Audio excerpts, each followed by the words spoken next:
Today, I'm pleased to welcome back to the show author and filmmaker Joel Gilbert. Joel, welcome back. How are you?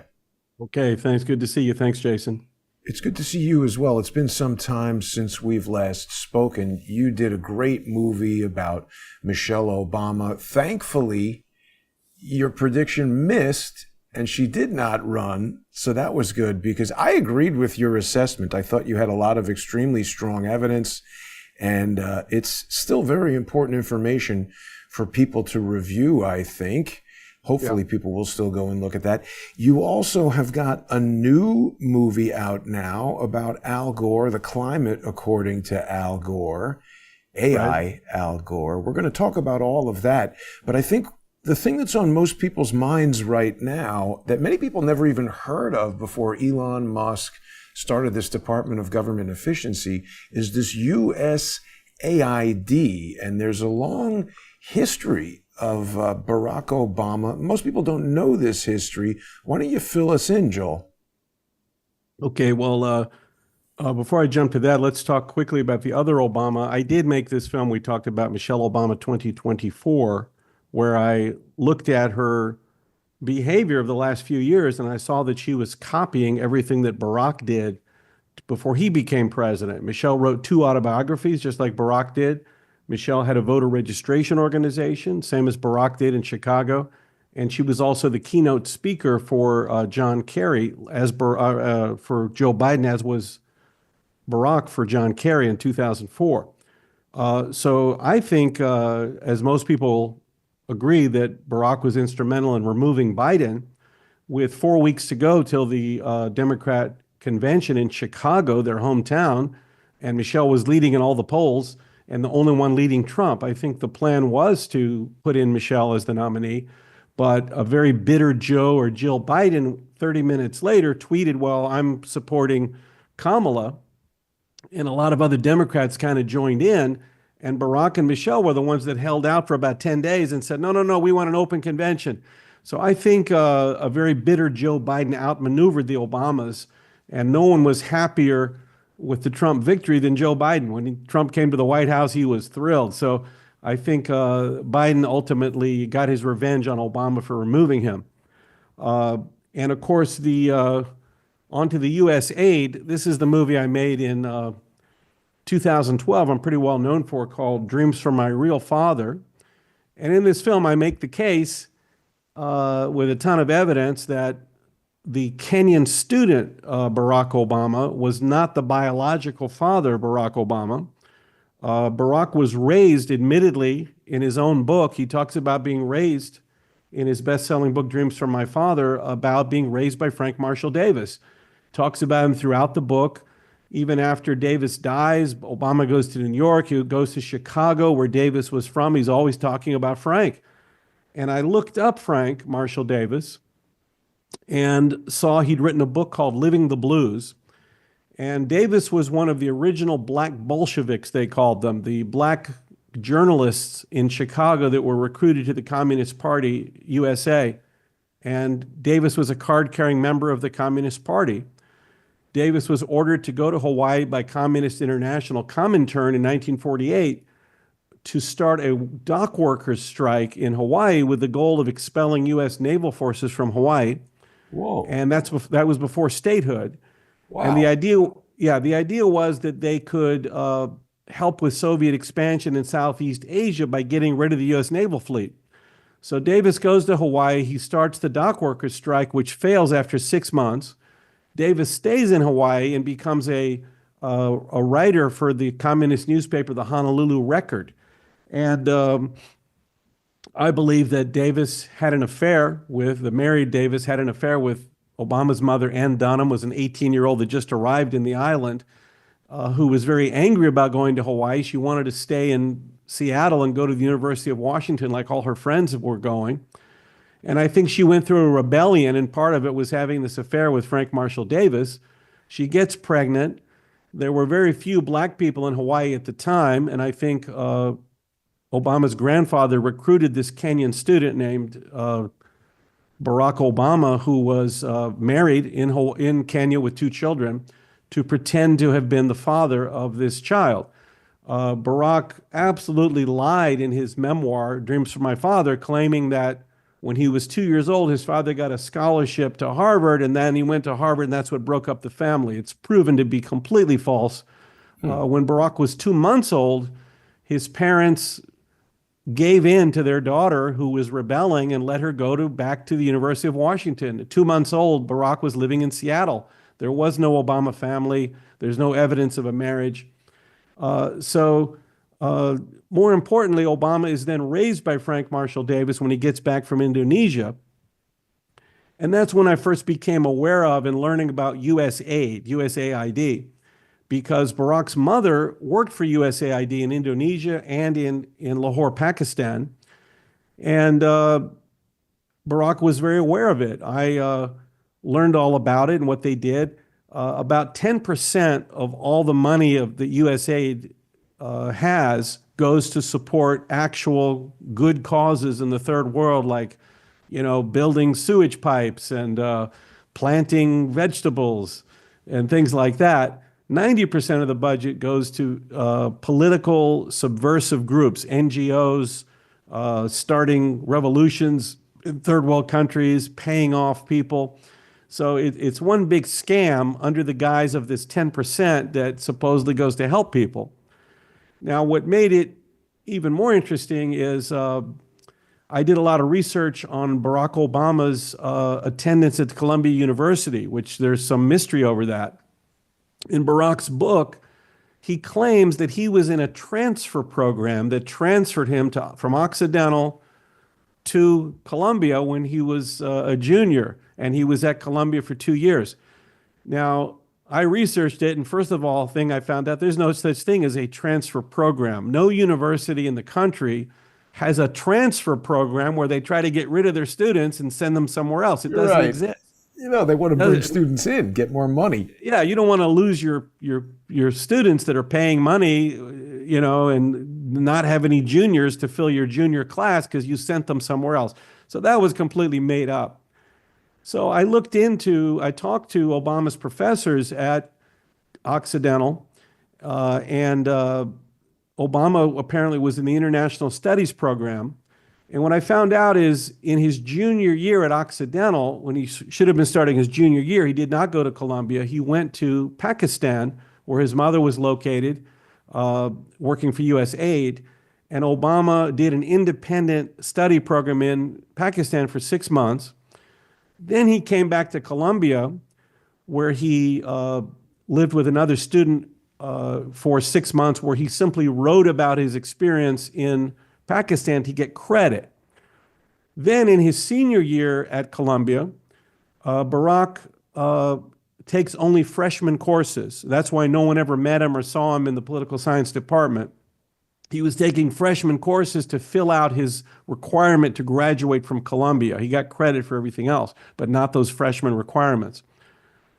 And then a curious thing happens. When Barack graduates from Columbia, he goes to work for something called BIC International. BIC International was a CIA front group in Manhattan that funded through USAID a number of businesses abroad that also were CIA front groups. So I asked myself, why in the world would Obama go to work for a CIA front group coming out of Columbia?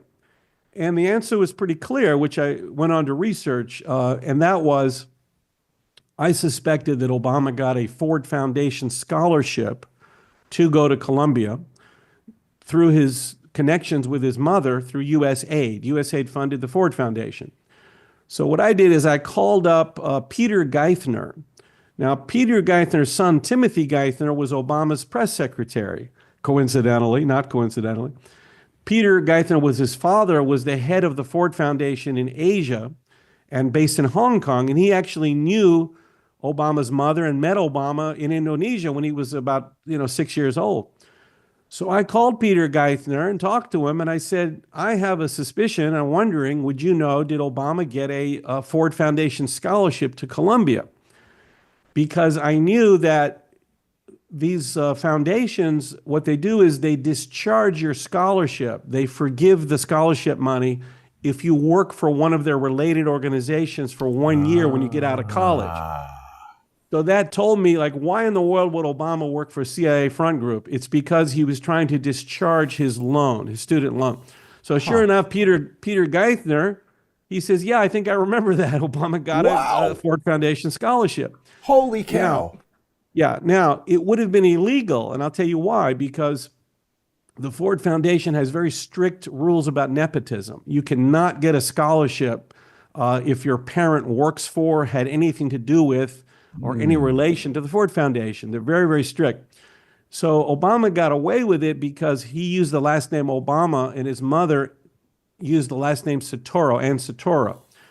And I Right. think this tells us why Obama kept such a low profile at Columbia. He lived off campus. He didn't live in student housing. He lived with these Pakistanis on 109th Avenue in an apartment. When Obama was at Occidental and at Harvard, he joined all the student organizations. He was into everything going on campus, except at Columbia. At Columbia, he doesn't join anything. So to me, it's obvious that Obama kept a very, very low profile at Columbia. He didn't want anyone to know he was there because he didn't want any questions being raised about his scholarship. He could have gotten in big trouble. His mother would have been in big trouble because of the nepotism laws. So all this reveals that Barack Obama is a child of USAID. His mother worked for USAID. He went to Pakistan on his, junior year semester when his mom was there on USAID. Barack's education is paid for by USAID through the Ford Foundation. And then Obama works for a USAID related CIA backed company, BIC International. So Obama has a very deep history as a child of USAID. So if you look at Barack's Twitter account today, you'll see about the third or fourth tweet down, he's talking about how USA does all these great things and we shouldn't cancel it. Well, USA does do a couple of things. About 10% of the budget does go toward, helping microfinancing for single women in Indonesia to start a business, things like that. That's only 10% of the budget. That's a front for 90% of the budget. The other $48 billion are going to fund all these crazy political groups, NGOs, illegal immigration. Essentially, the United States has been funding a war against itself. The USAID is a $50 billion war against the United States funded by US taxpayers with all these programs to subvert our immigration laws. And there's even information coming out that USAID organizations were part of the effort to impeach Donald Trump. So this is how corrupt it is. So I wasn't surprised when Trump did not try to reform USAID. He simply said this thing is so corrupt, he just canceled it. So that's on the way out, and it looks like a number of these Democrat parties, slush funds for organizations which undermine the United States abroad, that their time is ending. Yeah. Joel, it's amazing work. I mean, you do such fantastic and thorough research. I really hope that a lot of people get to see this and hear about what you're telling us. You've got wonderful library of books that you've written, and I just am blown away every time you come on the show and tell us about this stuff. I hope people have seen the film Dreams from My Real Father and that they'll follow you on Twitter at Joel S. Gilbert, on X. And people can, of course, go to your Highway 61 ENT.com website and get to all of your social media, all of your books, films, purchase them at the store. They can stream them online. You had that great film about the Trayvon Martin hoax as well. Your body of work, you're constantly blowing me away with all of this stuff. But I have one question. Has Trump actually completely eliminated USAID? Because that's where the Democrats were losing their minds. I thought he had pivoted to just giving it to the State Department and letting Marco Rubio sort out what this 10% of good stuff is. Yeah, my understanding is that he shut down the organization and is trying to keep about 10% of the programs and maybe about 1% of the employees in place to administer those programs which are not subversive to the United States, which are very few. So I think he's only got about 200 employees left out of 10,000, essentially. and he's attempting to salvage just a minimal portion of it and put it back in the State Department to administer those programs where it belongs. But it can no longer be an independent foreign policy of the United States with a massive budget whose only goal is to undermine the United States. Completely not aligned with the actual foreign policy of the country, but running their own type of country policy through all these funding of all these crazy organizations. Yeah, and I mean, I think it's been a big breakthrough that we've got Elon Musk and the Department of Government Efficiency and everything that Trump is trying to do to reveal this stuff. But I also think that most people don't yet realize how USAID is a component in essentially a network of nonprofit organizations where huge sums of money flow to something like USAID. There are other things out there, the Brookings Institution, where hundreds of millions and even billions of dollars flow to these things. And then they, as nonprofits, they have the discretion to hire attorneys and public relations firms and different companies that go out and stage events, which can include protests and things. I mean, some of these contractors that these nonprofits hire openly tell you that they're engaged in the business of, staging, I forget the language that they use, but certain events that are going to shape public opinion and public policy. We're now seeing individual line items coming out of DOGE where there are large-scale social deception programs. Isn't it true, Joel, or have you found in your research that things like USAID have been doing this around the world, and now they're doing it here in part as a result of Barack Obama, once president, passing this NDAA that included the Smith Modernization Act, which allowed these agencies to, under the law, do this type of propaganda and social engineering right here on us to overthrow our own government. Yeah, this concept is called blowback. Blowback. When you start these foreign programs to subvert democracy and subvert the existing governments, at some point, the amount of money going to these NGOs, the NGOs are front groups for the CIA globalist agenda, as is USAID. USAID is a front group to fund all these other front groups worldwide with these agendas and these programs that nobody ever voted for. So at some point, you get something called blowback, where you were trying to subvert, let's say, the government in Romania or Hungary by giving money to these quasi-government organizations in those countries that organize protests to destabilize the government or pay the media in these other countries. Blowback is when it starts to affect your own country. Now, whether that's intentional or not, there's definitely evidence that these same organizations funded by USAID were organizing the impeachment against Donald Trump. We're organizing Black Lives Matter and these street protests. So blowback is something that has happened and will happen when you put this much money into these types of subversive groups. It ends up affecting your own country. Whether that was the original strategy, I don't know that we know that yet. But Barack Obama is a child of USAID. In his mother's job, in his scholarship, all paid for by USAID. And this is, tip of the iceberg. USAID is $50 billion, but they're talking about maybe there's $500 billion worth of fraud in the US government budget. So you have the Democrats fighting tooth and nail now to prevent Elon Musk from even looking at this fraud and trying to protect this deep state agenda that they have melded into. And I think that speaks to the fact that the Democrat Party's policies are so unpopular.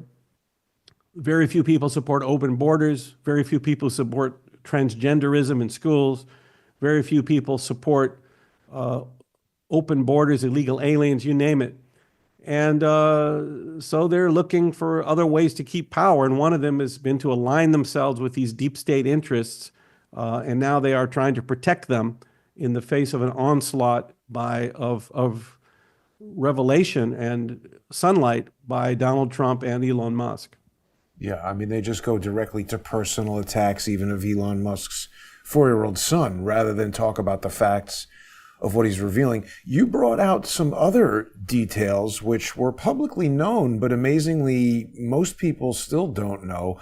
This was an article from the Daily Mail. I think this would be considered mainstream. And this is more than a decade old. This is 2012, that the Daily Mail revealed that Barack Obama's gay transgender prostitute nanny made him laugh by trying on his mother's lipstick. Now, listen, I don't have any kids, Joel, but I think most people want to keep their children away from somebody who would meet this description. What do we know about Evie? I've heard this person referred to as Turdy. Is this the same nanny? Yeah, it's a pretty interesting story. I'm pretty much the only one that's researched it and gotten more information. Daily Mail picked up a little bit of the story, and I'll tell it to you because it is interesting. I think it speaks to the psychology of Barack Obama.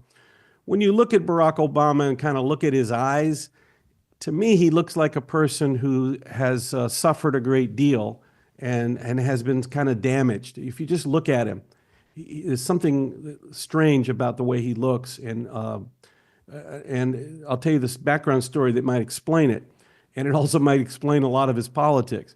The story is, in third world countries, especially in Southeast Asia, Philippines, Indonesia, and others, expats who live there can hire and typically hire a nanny for $50 a month. You can get a person to work in your house, prepare food, take care of your kids for $50. So it's very typical in those countries that expatriates like Ann Dunham was, Barack's mother, they had a maid, a nanny essentially, for each one of their children. And the interesting thing is that build this story is the fact that Barack had an adopted sister named Leah, an Indonesian girl, that his mother and stepfather, Lolo Saturo, adopted an Indonesian girl named Leah. And that was a full adopted sister. She actually visited Hawaii and stayed with the grandparents. That was his sister. But in Obama's best-selling memoir, Dreams from My Father, Obama doesn't mention having a sister at all. She's completely excluded. Now, why? Why has he never said? So that tells you that's your first line of suspicion. Like maybe she knows something that he doesn't want people to go talk to her about. Now, when Obama was elected in 2008, the Indonesian television knew about her and they tracked her down, Leah, and they did a long interview with her in Indonesian language, which I found and was able to get translated. Wow. Now, she tells a very strange story. Now, Obama's nanny, Obama and Leah both had their own nanny. And what happened is Obama's mother, Ann Dunham, would go to work at the U.S. Embassy, and his stepfather would go to work. And the maid, the nanny, would be responsible to take the child, give him breakfast, take him to school, pick him up from school, bring him home from school for $50 a month. So Evie was a gay man in a Muslim country where they don't have gay bars and homosexuality is very much illegal. He dressed up and pretended to be a female in order to get a job as Barack's nanny. They did not know that Evie was really a man. Now, so Barack has a gay nanny pretending to be a woman. And Leah, in her interview with Indonesian television, she tells some very strange stories. She says that she slept in a guest house behind the main house with Barack in separate, single beds in this room, shared this little house with him. And that in the morning when the nannies were supposed to come pick them up, her nanny would come to pick her up first. And she said she'd wake up and she couldn't get out of bed because Barry had wrapped ropes around her in the bed so she couldn't get out. She was roped into her bed and she had to struggle to get out of bed. And if she tried to leave, Barack would grab her ankles and cry and beg her not to leave. So she said that was very strange. She didn't know why he would do that. But that may speak, that's as much as we know, but it kind of tells you that perhaps Barack was getting abused by the gay nanny, pretending to be a woman. Why would he be so desperate that his sister would not leave? Why would Barack say not admit in his book? Why wouldn't he be proud to say, I had an adopted Indonesian sister growing up in Indonesia? Why wouldn't he Yeah, say that? yeah. So that's as much as we know. It's kind of suspicious and strange that he would try to make it that nobody would even know about her or go talk to her, because these stories that she told Indonesian television tell you something really weird was going on in that house. And if Obama was abused as a child, it will kind of explain some of his strange political choices and some other things that went on in his life. There is a lot of discussion that he may have been bisexual, had boyfriends at some point. Of course, his roommates in college at Columbia were gay Pakistani men. Typically, purely straight men don't get gay roommates. So we had another classmate of Obama at Occidental that thought Barack was gay and had a boyfriend. So he may have been bisexual at times, and often that's an outcome of childhood sexual abuse. So we don't know much more than these little signs that there could have been a problem, but it would all fit together if that's the case. It's a stunning story. Now, didn't the sister die in adulthood under some strange circumstance? Leah did pass away. I don't recall how she passed away, but Obama definitely did not want anyone to know about her. And that's very strange for someone like him that likes to talk about his third world experience and inclusion, and so proud that, oh, my father was a Kenyan student and I have all this international connection. Why wouldn't he say, I had a sister? My sister still lives in Indonesia. I grew up with her in Indonesia. Her name is Leah. He didn't want anybody to know about her. So maybe she knew something. And certainly the story she told Indonesian television is not a good story. It tells you that something really was wrong in that house. And is that interview from Indonesian television, is that included in one of your films, or can people see that? I don't know if you can still see it online. I know I ended up downloading it from Indonesian television station. I Wow. discovered it after my film came out, Dreams from My Real Father. So it did not get included in the film. But it is a really interesting story, and it may be one of the bigger influences on Obama's life, career, and politics is what he went through in Indonesia with his gay male nanny pretending to be a woman. And the questions no one's ever asked him: why were you tying up your sister so she couldn't leave before your nanny came? And why did you not ever say that you had a sister? See, now I was confused because I was thinking of this other sister who is not the person that you're talking about. What about all of these family members? This is the Oprah Daily that has published this article. So I wonder if this is not publishing information that's curated by Barack Obama. Well, Maya was his sister that his mother had with Lolo Soetoro. So Maya was an infant. Maya was born in Indonesia, and she was an infant in those years that Obama was in Hawaii, very, very young. So she stayed in the main house with Ann Dunham and Lolo Soetoro. Barack lived in the guest house in back with Leah, and had these very disturbing experiences that Leah was still talking about. 40 years later, she was saying, I don't know why he would tie me up so I couldn't leave, So that was, that's as much as we know. Hopefully one day Barack will someone will ask Barack about it. It's amazing. I'm just stunned, Joel. I mean, this is your investigations. It's never like a rehash of stuff that we've heard before mixed with opinion or something like that. You're just constantly bringing forward stunning facts that can't be refuted. And it's in my experience from watching you over years, none of these people that you expose ever come forward and challenge any of these assertions because they would just be crushed by the evidence. Isn't that correct?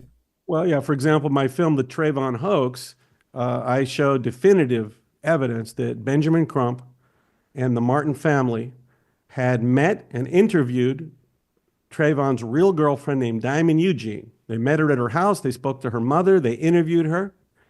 And then she refused 2 weeks later once Pam Bondi, the Attorney General today, who was the Attorney General of Florida at the time, she appointed her campaign manager, uh, Corey, to be the special counsel to investigate George Zimmerman.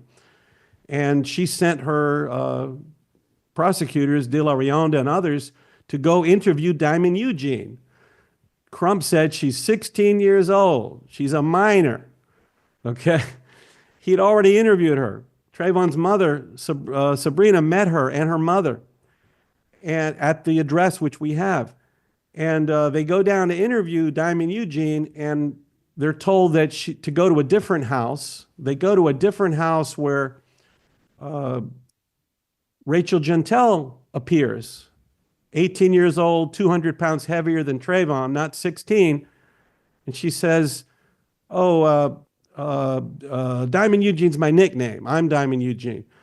Sabrina, Trayvon's mother, immediately calls up Diamond Eugene. I've got the cell phone records, and says, "What the hell? You were Trayvon's girlfriend. Who's this girl?" And Crump tells her to shut up and not say anything. So I proved that there was witness fraud, witness tampering. Crump should have been disbarred. The Martin family disgraced. State of Florida, you name it. And nobody ever came out and denied my allegations. No one ever sued me and said, that what you said was wrong. So I agree with you. The evidence I've come out with is irrefutable, and no one has ever challenged me on it who's been the subject of the investigations. That's the correct word for it. It's just irrefutable. I mean, exactly as you've just described. So give us some more detail on this Pam Bondi piece. Are you saying that she did something bad in this case? Well, she sure did. I mean, look, here, this was the case of the George Zimmerman case. Yeah. Is that Zimmerman was attacked by Trayvon Martin. Martin straddled him and was beating his head into the ground, MMA style. Right. He was smashing his head into the pavement and broke his nose. Zimmerman's underneath him screaming for help. It's on recording, actually, from someone that was calling 911. Zimmerman is screaming for help. He's choking on his own blood. Trayvon is beating the daylights out of him. An eyewitness named Jonathan Good comes out of his apartment right next to where the attack was taking place and yells at Trayvon, "Get off of him, I'm going to call the police." And Zimmerman yells, "No, I already called the police. Get him off of me. Get him off of me." Jonathan Good goes back into his house to call the police against what Zimmerman told him to do. And that's when Zimmerman, as he talks about in my film, he kind of remembered that he had a gun on him, and he fired a single shot to stop the attack. Now, the local police in Sanford, Florida, investigated completely, interviewing everybody, talking to the eyewitness, looking at the timing, the 911 calls.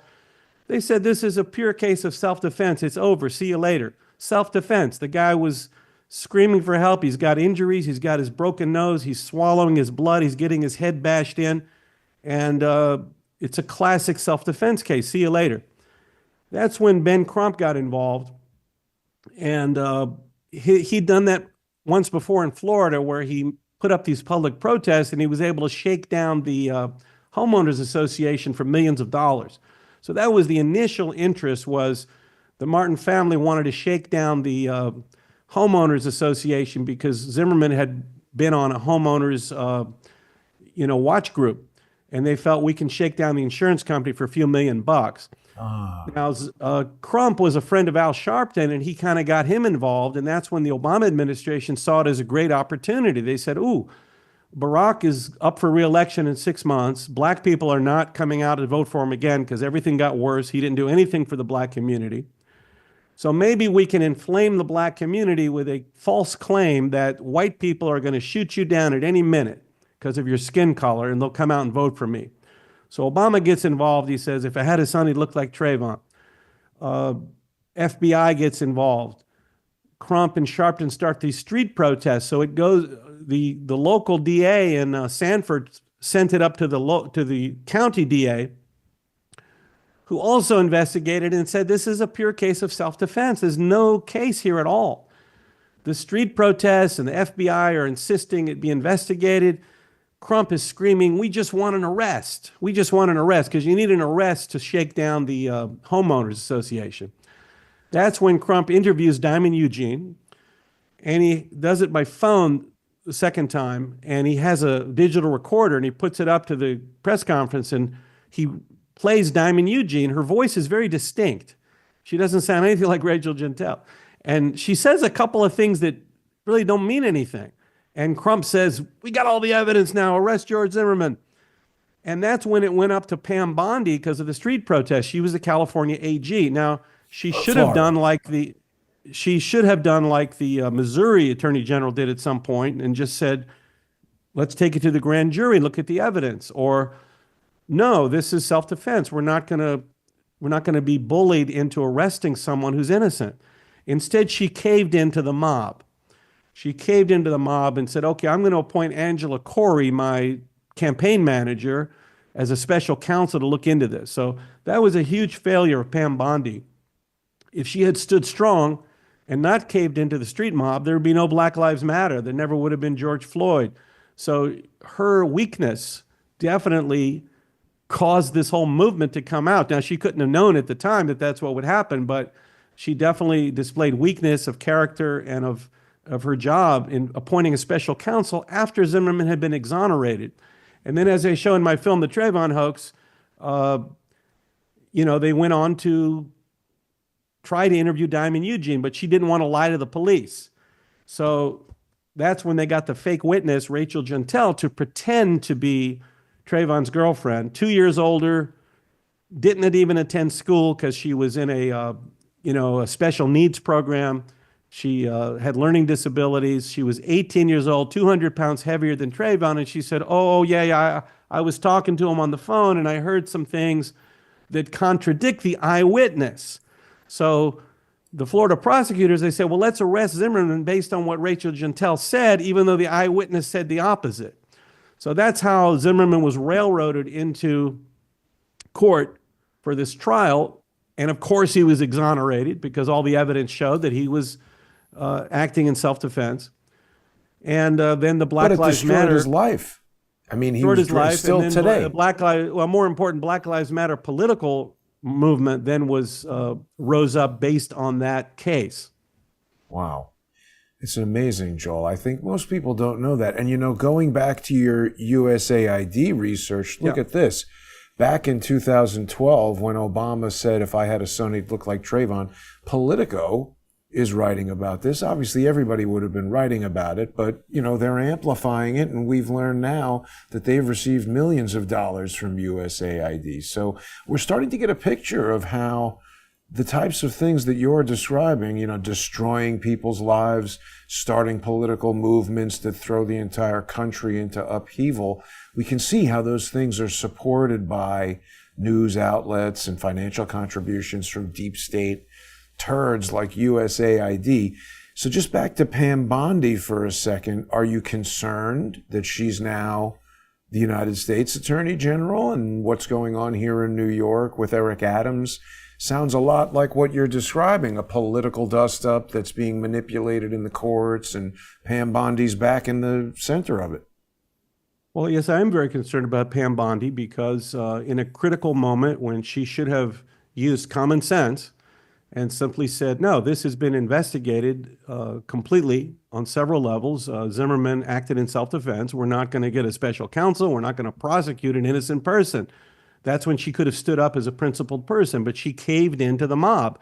So you just have to wonder and keep a very close eye on her as Attorney General. Is she someone who's going to cave into the street mob? Does she have any principles? Does she have any common sense? These are legitimate questions, and it remains to be seen if Pam Bondi will be a good Attorney General based on her colossal failure as the Attorney General of Florida. So, yeah, and as you said earlier, all this money that goes to Black Lives Matter, millions of dollars, and even if you look at Kamala Harris's presidential campaign, she had something like $2.5 billion she raised on short notice. Usually a presidential campaign requires a year or two to raise enough money to have a couple $100 million. So she raises $2.5 billion where did that money come from? If we find out it came from USAID or Act Blue that got money from USAID, that got money Right. from Ukraine, they got money from Ukraine, I won't be surprised.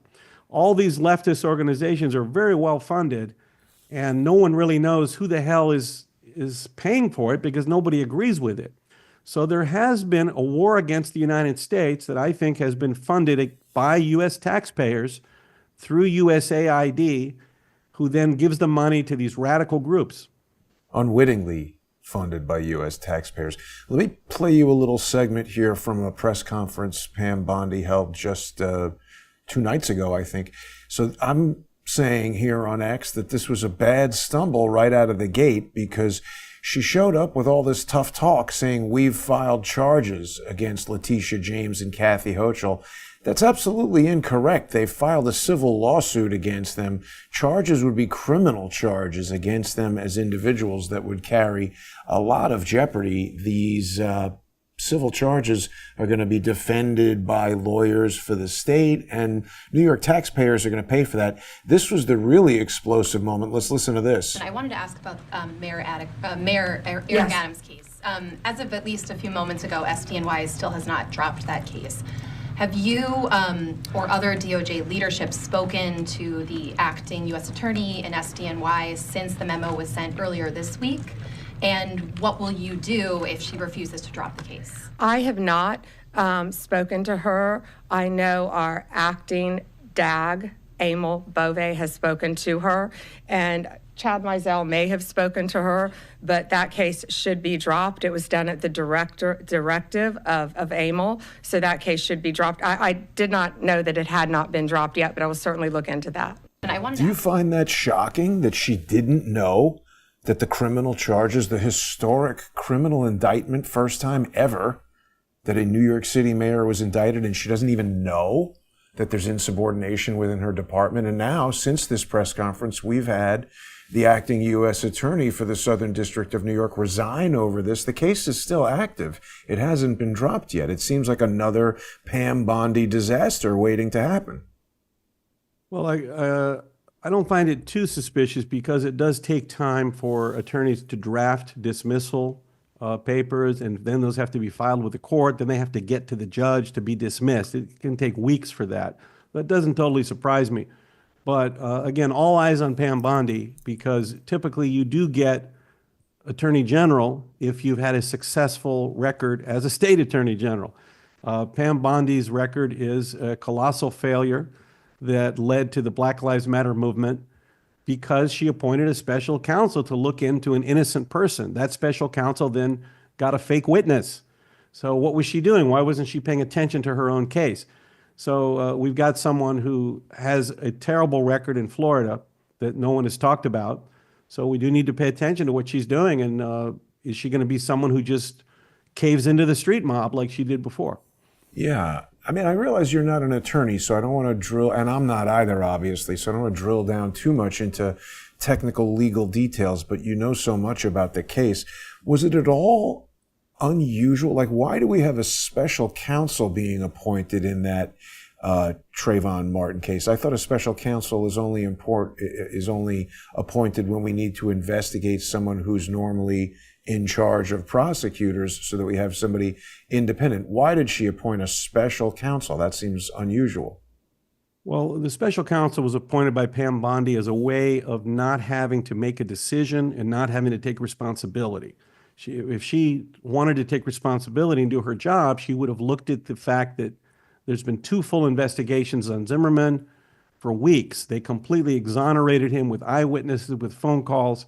She didn't want to do her job because she was intimidated by the mob, by the street protests, by the DOJ, by the FBI.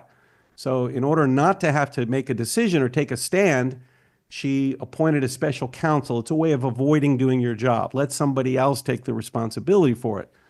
Second failure was when the special counsel was, Angela Corey's held a press conference and says, I met with Trayvon's parents, and the first thing we did was pray together. There she is praying with the victim's, parents. It didn't make any sense. Then they go and interview Rachel Jeantel. She should have looked at the transcript of the interview of Rachel Jeantel. She said, oh, my nickname is Diamond Eugene. She also, at the end of that interview, she actually admitted to the prosecutor that she was lying. She said 6 times to the prosecutor, she said, "I feel guilty." He said, "Why do you feel guilty?" "I feel guilty," 6 times. He said, "Why do you feel guilty?" She says, "I feel guilty." He said, "Why?" Wow. She said, "I ain't know about it." He said, "What?" He said, "I ain't know about it." So here you had Rachel Jeantel. It's in my movie. She actually, after the interview with her prosecutors, she relaxes and realizes she shouldn't have lied, and she tells them she's lying. And they ignore that and indict Zimmerman anyway. So Pam Wow. Bondi had a huge part in creating the monster that was the Zimmerman trial, helping to get Obama reelected by helping him inflame the black community with this ridiculous show trial. And then, of course, the whole Black Lives Matter movement that caused so much destruction in the country. Pam Bondi, she could have done her job and she chose not to. So we got to keep our eye on her. She does not seem like someone that, based on her history, that will stand up for principle. We're going to have to keep our eyes on her. Absolutely. I mean, obviously, this is a hypothetical question that you can't know the answer to, but how could Trump keep hiring attorneys like this? Michael Cohen, Emil Bove, who seems to be entering illegal quid pro quos with Eric Adams, Pam Bondi, doing irresponsible things that result in the creation of Black Lives. How could he not know about this, Joel? Have you ever communicated with Trump or any of his people? I can give you my perspective. Trump was very good at firing people. He's always been good at firing people, but not necessarily good at hiring them. And he got into office not coming from a political organization. Even Ronald Reagan had trouble appointing people because he had only been governor in California like 20 years before. So he only had a couple of people left over, Caspar Weinberger and a few others.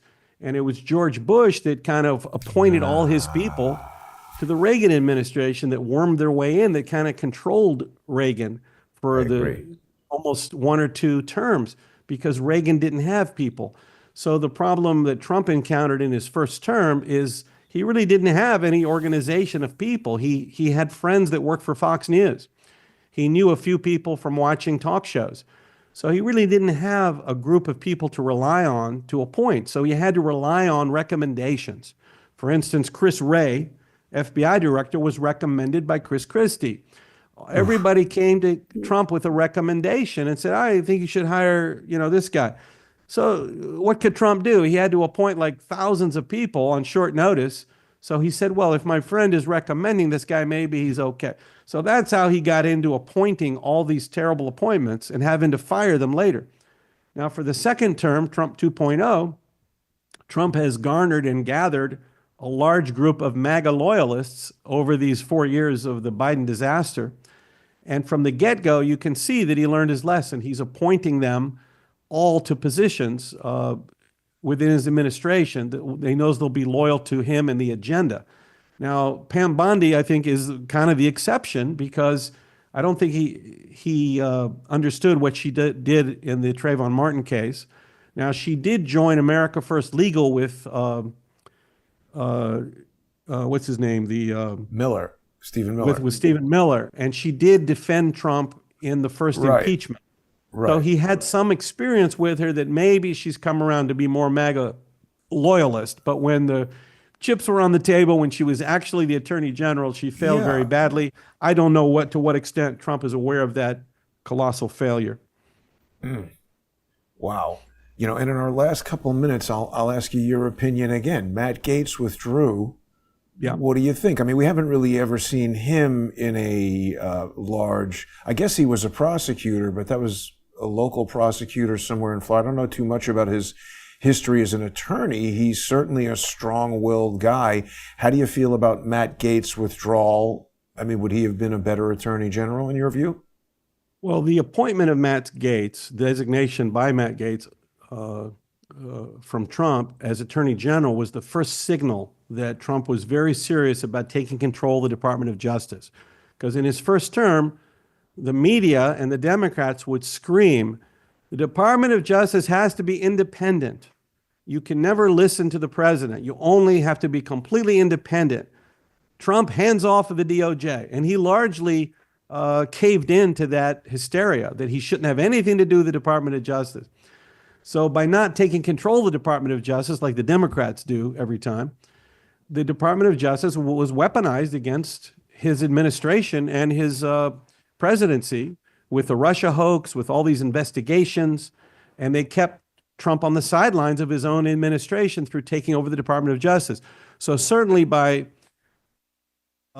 Trump saying from the get-go, I'm appointing a loyalist, Matt Gaetz, who will take control of the Department of Justice, he was signaling that he was going to have a different kind of administration than the first administration, which allowed the Department of Justice to persecute him and his associates. Paul Manafort, the campaign manager, sat in solitary confinement in a prison for an old loan from 15 years ago, and Trump was afraid to pardon him because of what they might say.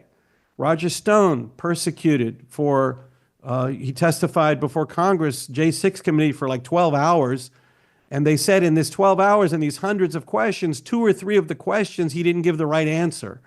And it wasn't true in his answer, so he's lying to Congress. So Roger Stone gets put on trial.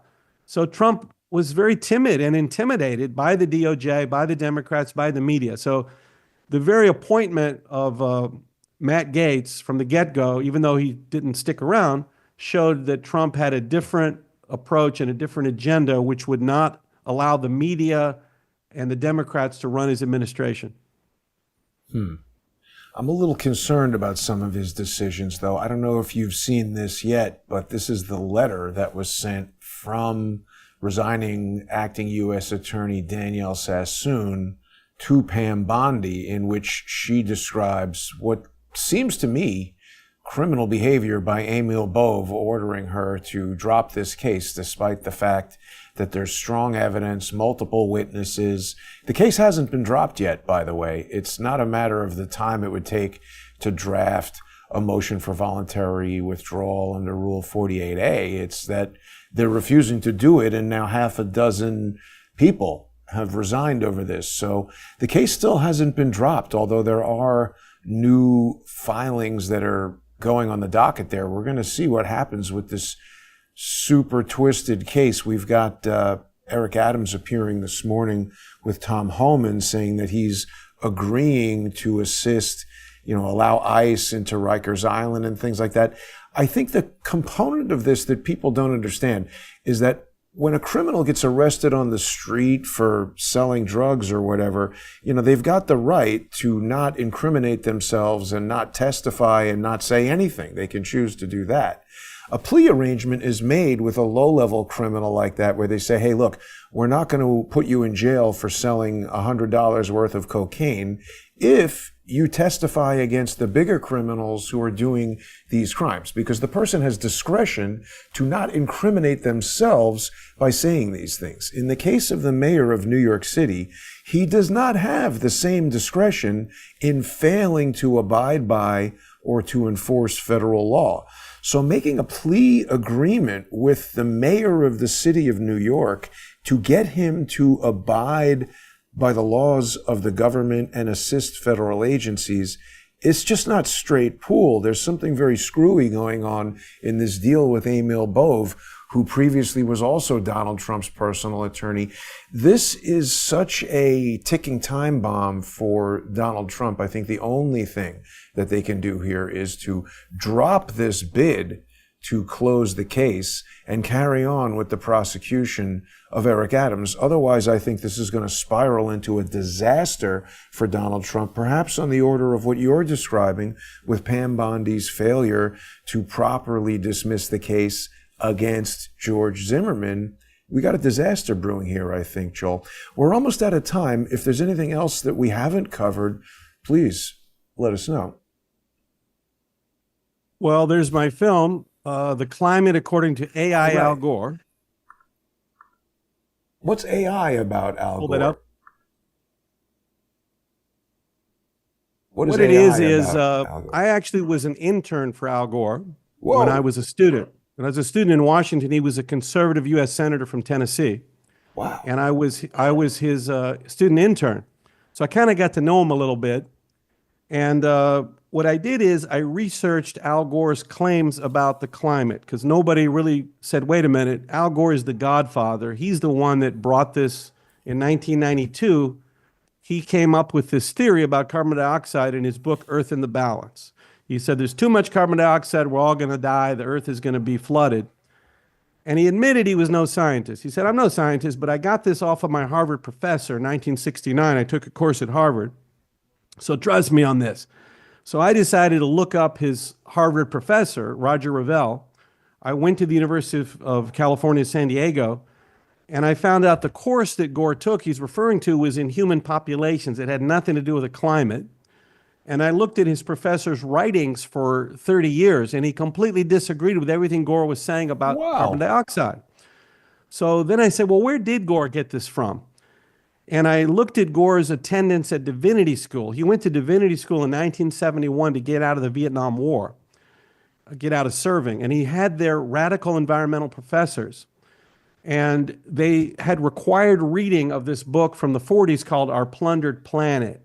And I read this, and I realized Gore had simply rewritten this book, Our Plundered Planet. He copied it to create Earth in the Balance. So what I talk about in my film is that Gore lied about the source of his climate science, because if he had said, I got this whole theory about CO2 and the spiritual crisis, this climate emergency, I got it off of my wacky professors at divinity school, and I copied this crazy book out of the 40s. So he couldn't do that. He would have been laughed at. So he said, oh, I got this from Harvard, trust me.